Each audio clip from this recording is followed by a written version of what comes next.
গৰৈমাৰী তৃণমূল কংগ্ৰেছৰ নিৰ্বাচনী কাৰ্যালয় মুকলি। আগন্তুক পঞ্চায়ত নিৰ্বাচনৰ দিন চমু চাপি অহাৰ লগে লগে তৃণমূল কংগ্ৰেছে তীব্ৰতৰ কৰি তুলিছে নিৰ্বাচনী কুচকাৱাজ। ২৭ নং চমৰীয়া সমষ্টিখন দখল কৰাৰ চেষ্টাৰে প্ৰচাৰ অব্যাহত ৰাখিছে। আজি গৰৈমাৰীত তৃণমূল কংগ্ৰেছৰ নিৰ্বাচনী কাৰ্যালয় আনুষ্ঠানিকভাৱে মুকলি কৰে।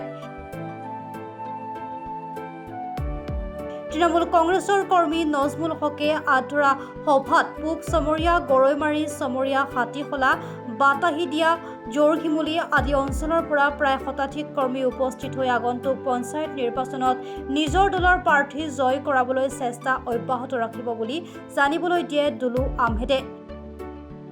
আশা নাথাকিলেও কৰপা সম্পূৰ্ণ আশা কিমান আসন পাব এতিয়া মই এই কংগ্ৰেছৰ নিচিনা ডাঙৰকৈ ক'ব নাযাওঁ।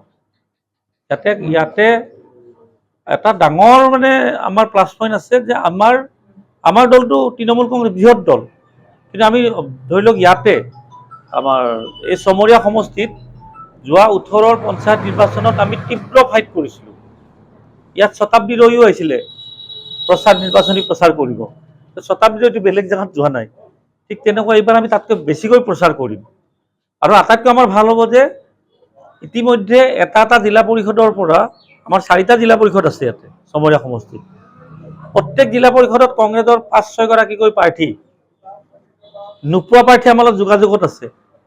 আৰু আমিতো সুযোগ ল'ম বা আমি এটা ৰাজনৈতিক দল, যিবিলাকে নাপাব আমাৰ লগত যোগাযোগ কৰিলে আমি তাৰ মাজত যাৰ ৰাইজৰ মাজত গণভিত্তি আছে আমি তেখেতক আগুৱাই দিম।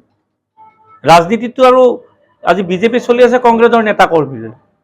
আমাৰ দলত যদি কংগ্ৰেছৰ কোনোবা জইন কৰে আপোনালোকে ভালহে পাব লাগে। আজিৰ সভাত অসম প্ৰদেশ তৃণমূল কংগ্ৰেছৰ উপ সভাপতি দুলু আহমেদ, দক্ষিণ কামৰূপ জিলা তৃণমূল কংগ্ৰেছৰ সভানেত্ৰী লাৱণ্য বড়ো, অসম প্ৰদেশ তৃণমূল কংগ্ৰেছৰ সাধাৰণ সম্পাদক শিশিৰ কলিতা উপস্থিত হৈ কাৰ্যালয় ফিতা কাটি উদ্বোধন কৰে। উক্ত কাৰ্যালয়ত নিৰ্বাচনী কমিটি গঠন কৰাৰ লগতে নতুনকৈ বহু সংখ্যক লোকে যোগদান কৰে।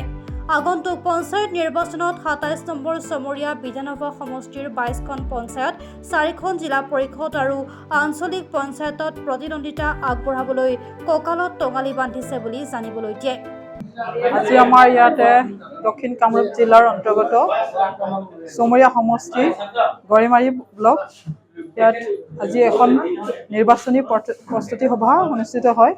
আৰু আজি এই সভাত উপস্থিত থাকে আমাৰ অসম প্ৰদেশ সৰ্বভাৰতীয় তৃণমূল কংগ্ৰেছৰ তত্ত্বাৱধায়ক, লগতে উপসভাপতি আমাৰ দুলু আহমেদ ডাঙৰীয়া, আৰু উপস্থিত থাকে আমাৰ ৰাজ্যিক সাধাৰণ সম্পাদক শিশিৰ কলিতা ডাঙৰীয়া।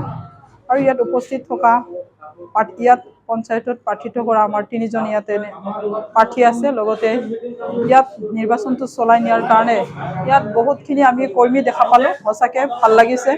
মই আশা দেখিছোঁ, যিহেতুকে এইটো নতুন দল হ'লেও মানুহখিনি সঁহাৰি জনাব খুজিছে, বিশ্বাস আৰু আস্থা এটা লৈ পেলাই তেওঁলোকে আগবাঢ়ি আহিছে। খুবেই ভাল লাগিছে।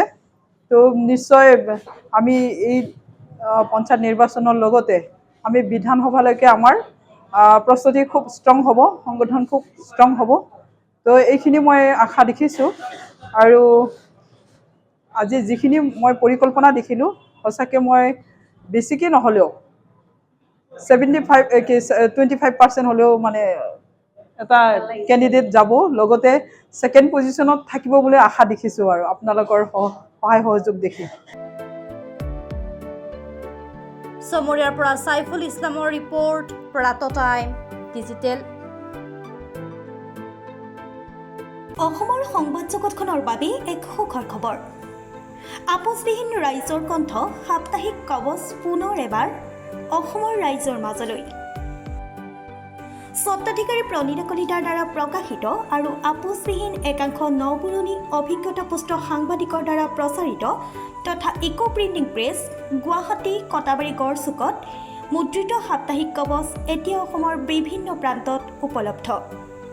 আমাৰ ঠিকনা মুখ্য কাৰ্যালয় অসম ফৰেষ্ট স্কুল, হৰি মন্দিৰ পথ, গুৱাহাটী, আৰু উপ কাৰ্যালয় কলিতা মাৰ্কেট, বিজয়নগৰ, কামৰূপ, অসম।